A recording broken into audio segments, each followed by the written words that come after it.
संक तालुक्याची मागणी ही अनेक वर्षापासून सुरू असलेली लोकांच्या हक्काची हाच केवळ मुद्दा नाही, ही अनेक वर्षापासून सुरू असलेली लोकांच्या हक्काची लढाई आहे। संक गावातील शिवसेना जत तालुका प्रमुख प्रवीण आवरादी, संतोष कुंभार, सरपंच सुभाष पाटील, नागनाथ शेळीन, IM बिरादार गिरीश कुंभार, माजी पंचायत समिती सदस्य साहेबराव टोने, माजी जिल्हा परिषद सदस्य मंगल पाटील आणि असंख्य ग्रामस्थ गेल्या कित्येक वर्षापासून एकच मागणीसाठी सातत्याने आवाज उठवत आहेत। संक तालुका हवा। उपोषण, मोर्चे, निवेदने लोकांनी सरकारपर्यंत हा प्रश्न कित्येक वेळा पोहोचवण्याचा प्रयत्न केला, परंतु दुर्दैवानं सरकारकडून या मागण्या सातत्याने दुर्लक्षित होत राहिल्या।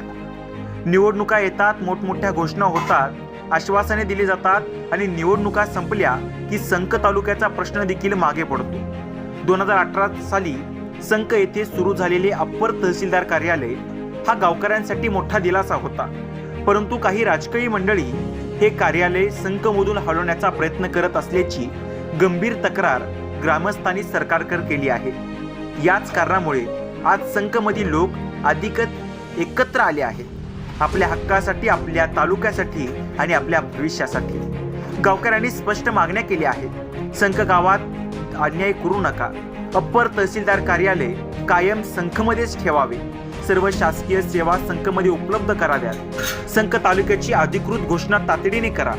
या सर्व मुद्द्यांवर आधारावर आत्ताच 12 डिसेंबर 2025 पासून संतोष कुंभार आणि गावातील प्रमुख कार्यकर्ते अमरण उपोषणास बसलेले आहेत।